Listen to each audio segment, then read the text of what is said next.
5장은 결혼식 주례 때마다 단골로 전하는 말씀이기도 하죠. 하지만 세상의 모든 부부들에게 주시는 말씀이기도 합니다. 여기 혹시 부부 여러분 행복하십니까? 아내의 얼굴은 남편의 이력서라고 말하고 남편의 얼굴은 아내의 청구서라고 말하기도 합니다. 이 깊은 의미가 어떤 의미인지를 잘 모르겠지만 이 결혼 생활이라는 것은 어떤 배우자를 만났냐, 자, 이것보다 더 중요한 것이 어떻게 살고 있느냐, 어떻게 사느냐가 더 중요한 것입니다. 결혼은 맞는 사람을 찾는다기보다는 맞춰가는 삶이라는 것입니다. 이것이 진정한 돕는 배필의 의미라는 것이죠. 그래서 우리가 분명히 알아야 될 것은 이 세상에 나하고 잘 맞는 사람은 없다. 그래서 부부는 서로 사랑과 또 인내와 노력을 통해서 맞춰가는 것이 부부라는 것입니다. 잘 어울리기 위해서 노력하는 부부만 존재할 뿐입니다.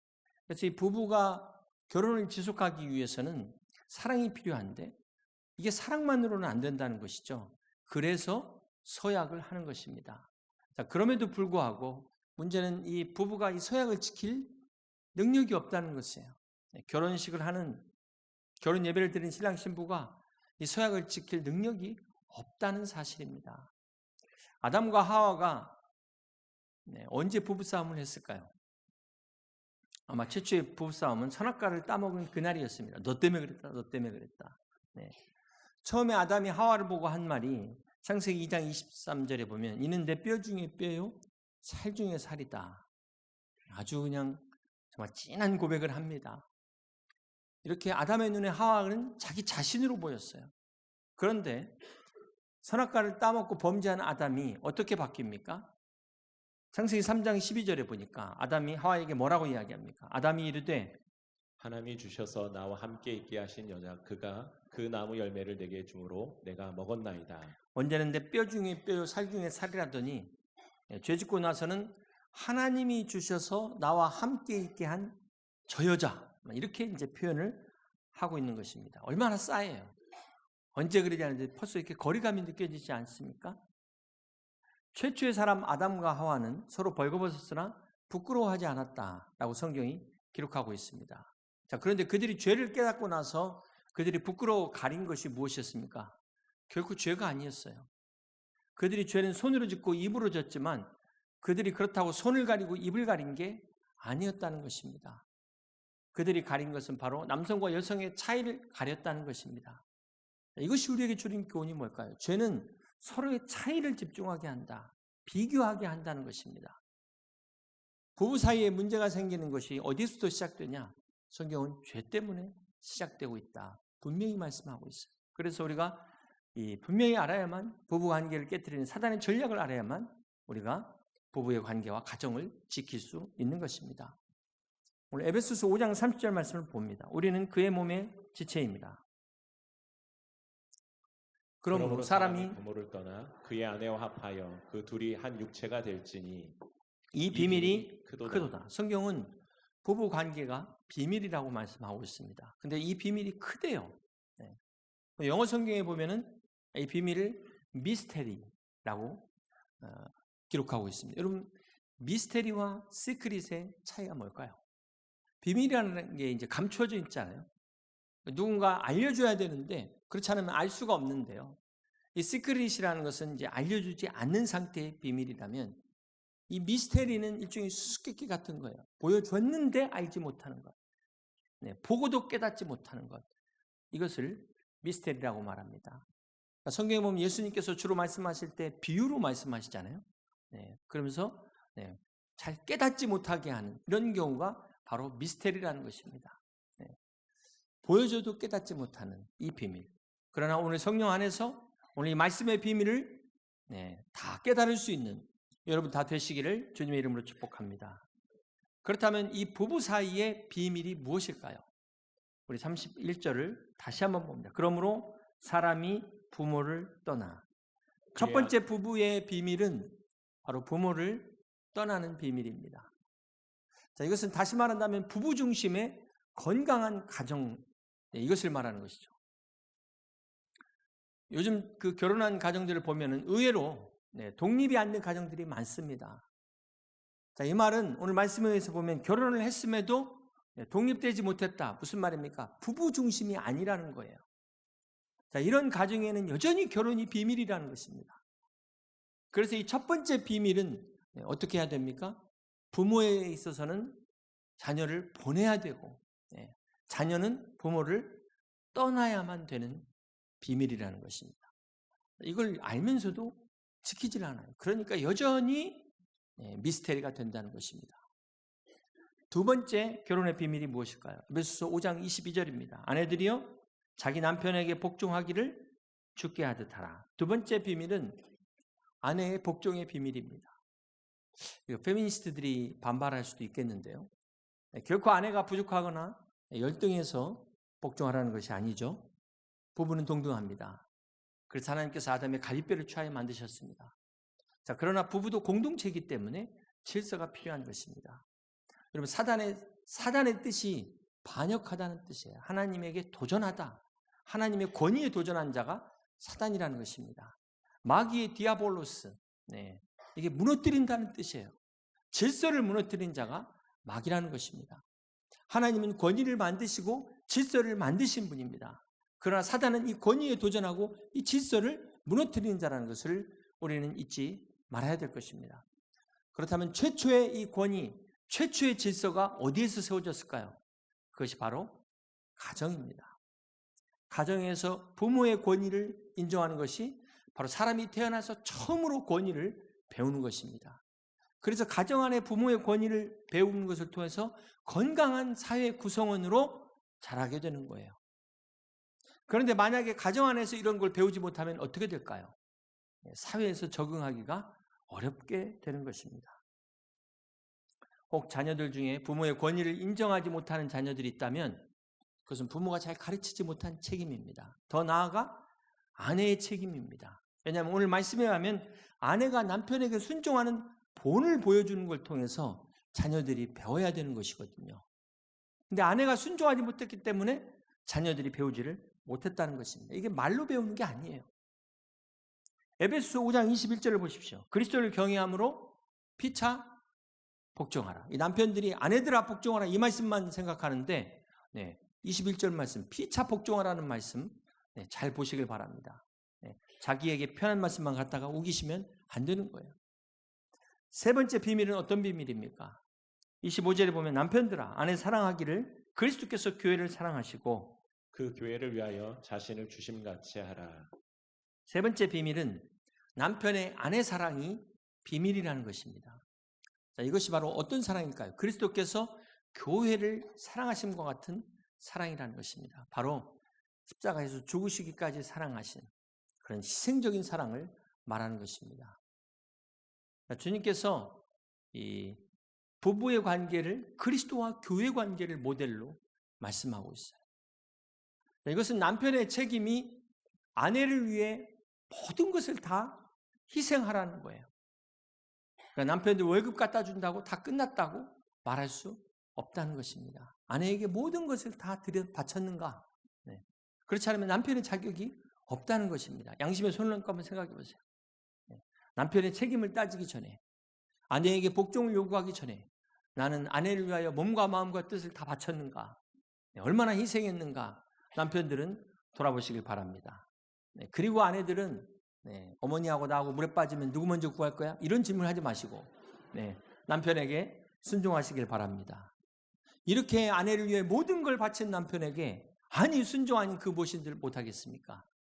사랑하는 성도 여러분, 부부 사이의 행복의 비밀은 33절이 말씀합니다. 그러나 너희도 각각 자기의 아내 사랑하기를 자신같이 하고 아내도 자기 남편을 존경하라. 남편은 아내 사랑을 자신같이 하라는 것을 한 일례를 든다면 자기 부모님에게 잘하듯이 아내 부모님에게도 잘해야 된다는 거예요. 공평하지 않습니까? 아내는 남편을 존경한다는 게 무슨 말입니까? 물론 남편이 존경받을 만 해야 되겠죠?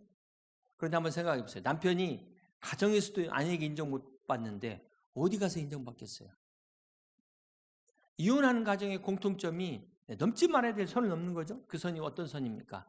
서로 무시하고 멸시하고 경멸하는 선을 넘어가면 돌이킬 수 없는 강을 건넌다는 거예요. 그렇기 때문에 남편을 존경한다는 것이 대단히 중요한 것입니다. 여러분 혹 배우자가 마음에 안 드는 분 계세요? 만약 내 배우자가 예수님이라면 어떨까요? 그런 분들은 예수님이 배우자일지언정 얼마 지나지 않으면 예수님하고도 못 살겠다.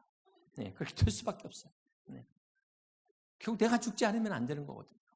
오늘 이 하나님의 창조의 원리가 오늘 우리에게는 비밀이 아니라 내가 직접 삶에서 경험되어지는 내 자신의 간증이 되시기를 주님의 이름으로 축복합니다.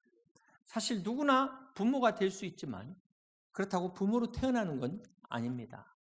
여자와 남자로 태어나가지고 결혼해가지고 아이가 생기다 보니까 그냥 부모가 되는 거예요. 네. 자, 그에 비해서 우리가 자녀 교육은 정말 중요하게 생각하는데 과연 나는 부모로서 얼마나 교육을 받았는가? 이걸 한번 생각해 보세요. 부모가 자녀들의 교육을 정말 교육을 위한 교육이 아니라 스펙 쌓기 위해서 온갖 수단과 방법을 가리지 않고 하다 보니까 문제가 심각해졌다는 거예요. 요즘 막 교권 침해도 들어가 보면 다 여기서 시작돼요. 헬리콥터 부모 아십니까? 막 자녀들 주위를 막 날아다니면서 다 챙기는 거예요. 군대 간 아들까지 막 소대장에게 전화해가지고 무슨 유치원생 다루듯이 하는 거예요. 잔디깎기 부모, 그 앞에 있는 장애물을 다 부모가 다 막아주는 거예요. 그런 자녀들이 아무런 능력이 없어요. 네. 짐 로저스 세계적인 투자자죠. 인터뷰에서 이런 말을 했습니다.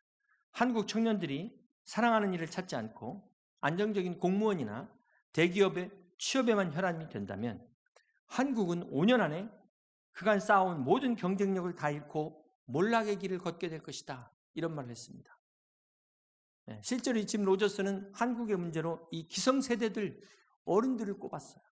네, 어른들이 자녀들에게 막 꿈을 가지라고 하면서 정작 자신은 자기 가정은 안정한 곳에 안주하고 있는 이 어른들의 이 정신 상태가 문제라는 거예요. 한국 청년이 새롭게 도전하는 최대의 걸림돌이 누구냐? 그게 바로 한국의 부모들이랍니다. 부모들.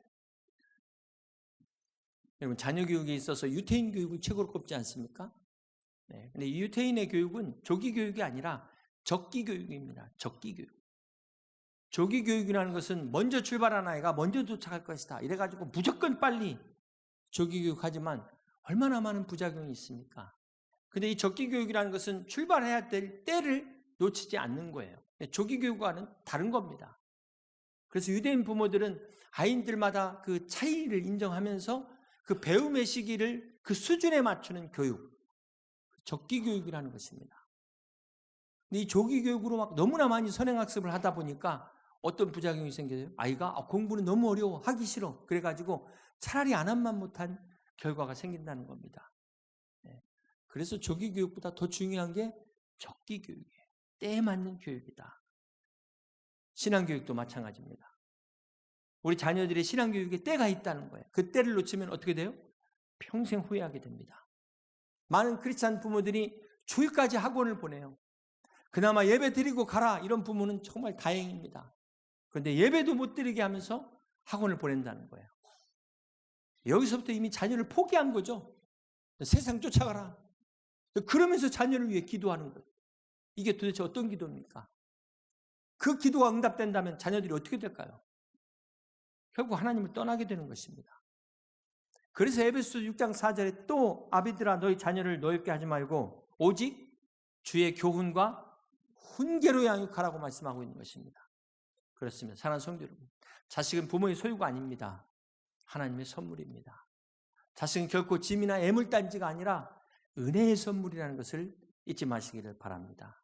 그래서 오늘 여러분 눈으로 보지 마시고 하나님의 시선으로 우리 자녀들을 바라보시고 사랑과 말씀과 이 훈계로 잘 양육하셔서 가정마다 여러분의 자녀들을 통한 하나님의 놀라운 역사가 나타나시기를 주님의 이름으로 축원합니다. 여러분이 믿음으로 결단할 때 하나님이 책임지실 것입니다. 유명한 일화가 있어요. 프랭클린이 필라델피아에서 책가게를 운영하고 있을 때 어떤 사람이 책을 사러 왔어요. 값을 깎습니다. 안 된다고 하는데 자꾸 깎는 거예요. 그렇게 시간을 막 자꾸 보내니까 오히려 책값을 올립니다. 그러니까 이 손님이 어이가 없어가지고 어떻게 이럴 수 있냐 그랬더니 당신이 지금 내 귀한 시간을 뺏었기 때문에 나는 책값을 올릴 수밖에 없다. 유명한 일화예요. 현대 경영학의 아버지로 불리는 피터 드러커는 자기 경영 노트에서 일을 잘할 수 있는 5가지 방법을 이야기하는데 그 첫 번째가 시간 관리입니다. 그래서 목표를 달성한 사람과 달성하지 못한 사람을 어떻게 구분합니까? 시간을 어떻게 관리했냐로 구분한다는 것입니다. 여러분, 유대인들이 13살이 되면 성인식을 하는데요. 그때 부모로부터 손목 시계를 선물로 받는다고 합니다. 유대인들에게 있어서 시간은 생명과 같은 것이다. 왜냐하면 금은 돈으로 살 수 있지만 시간은 돈으로도 살 수 없기 때문에 그렇다는 거예요. 그렇습니다. 불교에서는 윤회사상이죠. 윤회사상. 돈다는 거. 그래서 이게 반복된다고 생각을 해요. 그러나 기독교는 직선입니다. 과거, 현재, 미래 결코 뒤로 돌아갈 수가 없는 것입니다. 중요한 것은 이 시간을 우리 모든 사람에게 하나님께서 24시간 공평하게 주셨다는 것입니다. 그렇다면 여러분은 이 시간을 어떻게 보내고 계십니까? 고대 그리스어로 시간을 크로노스와 카이로스 두 가지 단어로 이야기하는데요. 크로노스가 우리가 시계로 보는 이 시간, 물리적 시간을 말합니다. 신약성경에 55회가 사용됐다면 카이로스는 특정한 시간을 말합니다. 어떤 의미가 있는 시간을 말해요. 그래서 신약성경에 85회가 나오고 있는데요. 크로노스가 공평하게 주어진 24시간 객관적인 시간이라면 카이로스는 주관적 시간입니다. 지금 오늘따라 왜 이렇게 설교가 지루하지? 그런 사람이 있는가 하면 오늘 설교 말씀에 은혜를 받는 사람들은 얼마나 시간이 짧겠어요. 자, 이게 바로 카이로스라는 거예요. 오늘 본문 에베소 5장 16절에 세월을 아끼라를 NIV 영어 성경에 보면은 그 세월이 opportunity, 기회라는 단어로 나오고 있습니다. 이것은 무엇을 말할까요? 세월을 아낀다는 것은 주어진 기회를 잘 살린다는 것입니다. 그렇습니다. 여러분, 기회라는 게 항상 있는 게 아니에요. 오늘 우리에게 주어진 기회는 다시 오지 않는 것입니다. 그래서 절대로 이 골든 타임을 놓쳐서는 안 된다는 것입니다. 시편 90편 12절에는 우리에게 우리날 계수함을 가르치사 지혜로운 마음을 얻게 하소서. 모세가 인생 말년에 깨달은 고백이에요. 지혜로운 사람은 내 인생이 얼마가 남았는지를 생각하는 사람이라는 것입니다. 이걸 깨달은 사람마다 어떻게 살아야 될까요? 사랑하며 살기에도 부족한 시간 아닙니까? 축복받기에도 참 짧은 세월 아니겠습니까? 이 시간을 어떻게 아웅다웅 우리가 다투면서 살 수가 있겠습니까? 그러므로 사랑하는 성도 여러분, 세월을 아끼려면 우리가 어떻게 해야 될까요? 우리가 급한 일보다도 중요한 일이 있어요. 이것을 구분해야 됩니다. 급한 일과 중요한 일. 여러분, 예배 드리는 것과 중간에 전화 오는 것, 어떤 게 더 중요할까요? 우리가 하지 말아야 될 게 있습니다. 중요한 일이 있는데 급한 일이 온다고 해서 결코 중요한 일을 중단해서는 안 된다는 거예요. 오늘 에베소서 5장 16절에 세월을 아끼라, 이 세월의 기회가 바로 카이로스라는 것인데요. 이 카이로스는 바로 때가 참에 그때 하나님의 때 예수 그리스도가 우리를 구원하시기 위하여 이 땅에 오신 사건, 그것이 바로 카이로스라는 것입니다. 여러분, 이때 기회를 내가 성공하고 출세하고 돈 벌고 이런 기회로만 생각하지 마시길 바랍니다. 우리가 은혜 받을 때가 있다는 거예요. 구원받을 때가 있다는 것입니다. 이 영적인 기회를 놓치지 말라는 것입니다. 오늘 우리가 하나님의 부르신 부르심의 기회가 있다는 것을 깨닫고 주님 앞에 나와서 나를 구원하신 하나님 앞에 예배할 수 있는 여러분 다 되시기를 주님의 이름으로 축복합니다. 이것이 카이로스의 경험이에요. 굿바이의 어원을 보면 옥스퍼드 사전에 God be with you 에서 굿바이의 어원이 나왔다고 나와 있습니다. 여러분, 굿에서 god을 빼면 뭐가 남을까요? 0이죠. 세상에 아무리 좋은 걸 여러분이 다 가졌다 할지라도 하나님이 없으면 여러분 꽝이라는 겁니다. 제로예요. 그런데 0에다가 god을 더하면 어떻게 됩니까? 굿이 됩니다. 내가 비록 아무것도 아닌 삶일지라도, 비록 가진 게 없다 할지라도 하나님이 함께 하시면 여러분 그게 바로 최선의 삶이, 아름다운 삶이 되는 것입니다. 그렇습니다. 여러분, 모든 걸 다 가졌어도 하나님을 알지 못하면 여러분 실패한 삶입니다. 불쌍한 인생입니다. 그러나 비록 내가 다 갖지 못했다 할지라도, 비록 내가 가난하다 할지라도 하나님을 소유한 사람은 축복받은 사람인 것을 믿으시길 바랍니다. 그러면 여러분 굿에서 갓을 발견할 수 있는 여러분 되시기를, 굿을 선택할 것이 아니라 갓을 선택할 수 있는 여러분 다 되시기를 주님의 이름으로 축복합니다. 두 번째 세월을 아끼라가 헬라어로 엑사고라조인데요. 속량하라는 뜻이 있습니다. 속전하다, 값을 지불한다. 킹 제임스 버전에는 redeeming the time 이렇게 나옵니다. redeem, 구원받는다는 거죠. 시간을 구원하라, 시간을 구속하라는 뜻입니다. 세월을 사서 세월을 속량해라. 정말 세월을 값진 내 것으로 만들라는 것입니다. 사랑하는 성도 여러분, 이 세대는 악한 세대입니다. 그래서 우리로 하여금 참 하나님을 믿기 어렵게 방해하는 그런 세상이에요. 예배 드린다는 게 결코 순탄하지 않습니다. 바빠서 기도하기도 어렵고요. 말씀 보는 것도 영적 전쟁이에요.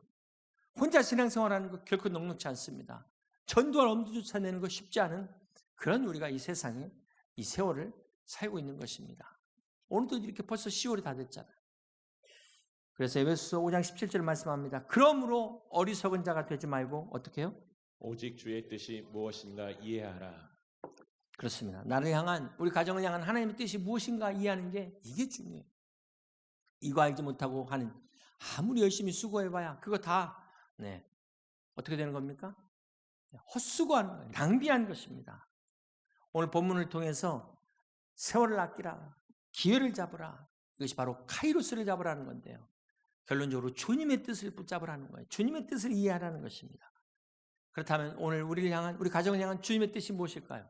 18절 계속해서 봅니다. 술 취하지 말라, 이는 방탕한 것이니 오직 성령으로 충만함을 받으라. 그렇습니다. 오늘 우리를 향한 하나님의 뜻은 성령의 충만함을 받으라는 것입니다. 왜 그럴까요? 우리의 힘으로는 할 수가 없어요. 우리의 힘으로는 부부의 역할도, 부모의 역할도, 자녀의 역할을 감당할 수가 없다는 것입니다. 특별히 여기 술 취함과 대조를 이루고 있죠. 술 취함. 술에 취하면 술의 지배를 받습니다. 멀쩡한 사람도 어떻게 돼요? 갑자기 변합니다. 막 말이 많아지거나 갑자기 울거나 죄 짓는데 담대해져요. 이 죄 짓는데 용기가 생깁니다. 그런데 성령이 충만하면 어떻게 되죠? 성령의 지배를 받아요. 그렇게 점잖았던 사람이 막 말이 많아져요. 어떤 말, 막 예수님에 대해서 막 소개를 하는 거예요. 그리고 말씀대로 막 사는데 용감해지는 거예요. 선을 행하는데 담대하는 겁니다. 이것이 바로 술 취함과 성령 충만함의 공통점이라는 것입니다. 자, 그런데 술 취하면 결국 어떻게 되죠? 몸버려 돈버려 후회하잖아요. 이 술은 마취제와 같아요. 망각제와 같은 것입니다. 결국 자기 몸도 못 가누다가 방탕하게 되잖아요. 중독이 되잖아요. 후회하는 것밖에 없습니다. 그러나 성령 충만하면 어떤 결과를 가져다 줄까요? 이 성령 충만은 각성제입니다. 각성제. 정신 차리고 하나님을 의지하게 해요. 하나님을 붙잡게 만듭니다.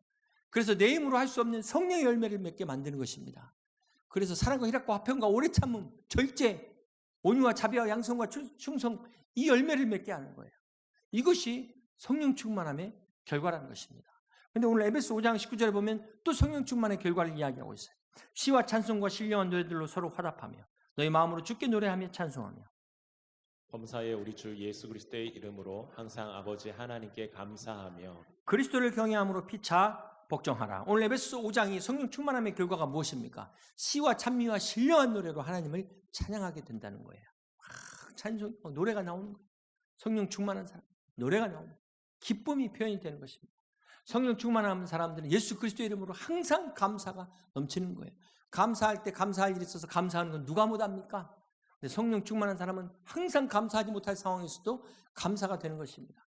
그리고 그리스도를 피차 경외함으로 피차 복종하는 거예요. 여러분, 왜 부부간에 서로 복종하지 못할까요? 이 쓸데없는 자존심, 이게 문제라는 거예요. 성령 충만한 사람은 성령 충만하기 때문에 기꺼이 피차, 기꺼이 복종할 수 있게 되는 거예요. 이것이 진짜 성령 충만의 모습이라는 것입니다. 어떤 사람들은 막 방언하는 것을 성령 충만이라고 생각하는데요. 그래서 나타나는 일부 현상에 불과한 것입니다. 진정한 성령 충만의 결과가 중요한 거예요. 결과. 그래서 진정 성령의 충만은 열매로 나타나야 되는 것입니다. 항상 찬양하고 항상 감사하고 항상 순종하는 여러분 되셔서 성령 충만한 삶을 다 사시는 여러분 다 되시기를 주님의 이름으로 축원합니다. 사랑하는 성도 여러분, 가나 혼인잔치에 물이 변화의 포도주가 되는 기적이 어떻게 일어났을까요? 주님이 손님으로 있을 때는 이런 기적이 일어날 수가 없었습니다. 주님이 주인의 위치에 있을 때 비로소 이런 능력이 나타난 것입니다. 그렇습니다. 주님이 우리 안에 계실 때 손님으로 계시면 아무런 능력이 나타날 수가 없어요. 성령의 충만함이라는 것은 이제 내가 내 인생의 주인이 아니라 주님이 내 인생의 주인이 되는 것입니다. 주님이 내 인생의 손님이 아니라 주인으로 좌정하시는 것입니다. 그럴 때 하나님의 역사가 나타나는 것입니다. 오늘 우리 가정도 마찬가지. 주님이 우리 가정의 주인으로 좌정하셔야만 우리 가정에 하나님의 역사가 나타나는 것을 믿으시기를 바랍니다. 그래, 오늘 성령의 충만함으로 여러분과 여러분의 가정에 주님이 주인 되어 주셔서 우리 가정이 회복되고 치유되는 놀라운 하나님의 역사, 능력의 역사가 나타나시기를 주님의 이름으로 축복합니다. 여러분의 가정을 향한 하나님의 뜻, 주님의 뜻을 이해하셔서 세월을 아끼시고 그래서 이 영적인 은혜, 구원의 은혜, 축복의 은혜를 누리시는 성령 충만한 우리 여의도 침략의 모든 가정 다 되시기를 주님의 이름으로 간절히 축원합니다.